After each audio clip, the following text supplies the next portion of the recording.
Hello folks, in this session we are going to practice some shading and value scale from my sketchbook, which is Mindful Shading. So I'm going to teach you how to use the value scale to try and practice getting your lights, mediums and darks. If you don't have this book, you can download it on Patreon for the sheet, or if you would like to purchase it, I'll pop the link in the comments. This book teaches you all about shading, from how to hold your pencil, how to practice your scales, and apply that to drawings. It's a bit like a colouring book, but for shading and for reference numbers. So follow the numbers, try and match them on the page, and when you're ready, you'll go on to the next bit where you can shade from observation.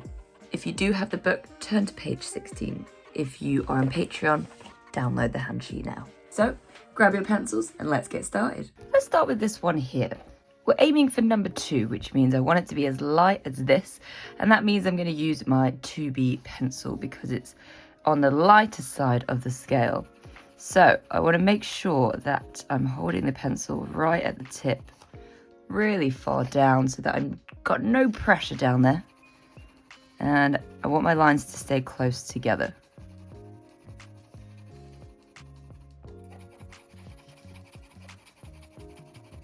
My pressure's nice and even, and because I'm holding it in this weird underneath position, it means the pressure can stay very consistent. So it creates a really nice smooth effect.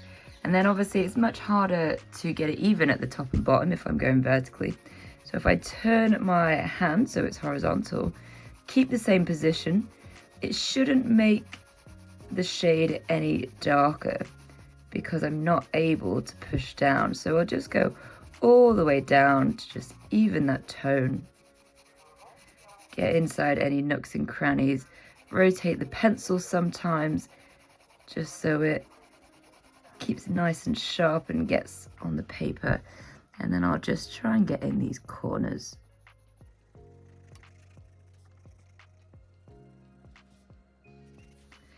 If I want to make it a little bit smoother, I can also cross hatch it and go in another direction, a third direction, which is an angle. And it just becomes even harder to see any line direction at all. You can obviously see at the moment because there's an end point. So I have to make sure I'm going all the way across. Now would be a good time to grab some scissors so we can make some viewfinders, and I'll show you how to use them. The best way to check my tones is to make some viewfinders. So grab yourself a little bit of old paper, and then we want to try and get, be careful. If you're a child, get your parents to do this. Actually, a Stanley knife is way easier, but I just can't find mine at the moment. So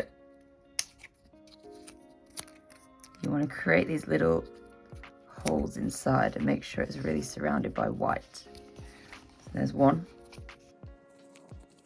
There's my second one.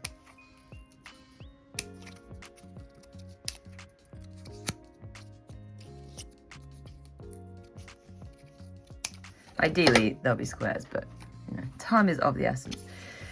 So using this book or this page, however you've acquired it, you want to pop your viewfinder on your shade and also pop it on the ladder as well.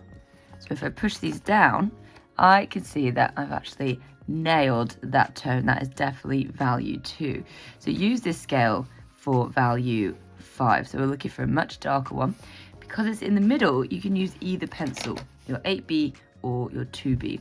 So I'm going to start with my 2B because it will give me a much finer result. It won't be as grainy, so it's a good base layer. And if I want to push it darker, I can either add a bit more pressure or I can add my 8B, and that should hopefully make it the right value. But let's try with a 2B first. So I'll do that same thing again, try and keep that pressure consistent, go in a couple of different directions, and I want it to be as even as possible.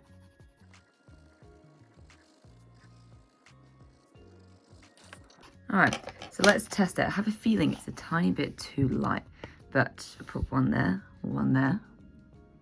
Ooh, not bad, it's just a tiny bit grainy. So in this situation, I'm going to introduce my 2H because this should just even out any of the texture.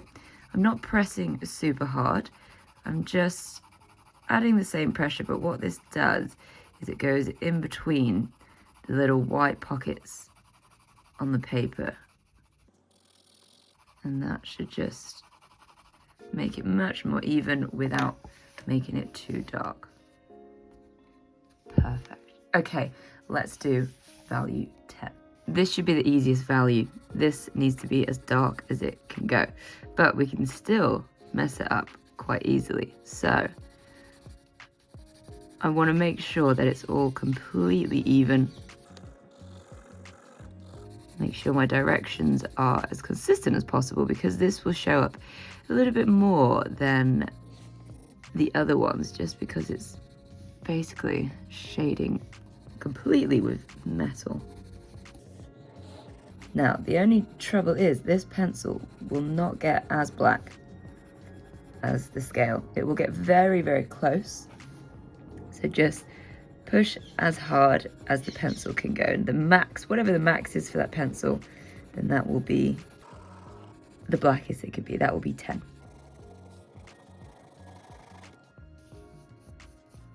So there we have it, trying to match our numbers to the value scale at the top and seeing how accurate and how close we can be. Feel free to complete the sheet and see if you can get all of them to match the value scale up here. If you want to support and learn how to draw, follow me on YouTube or Patreon and continue our weekly classes together.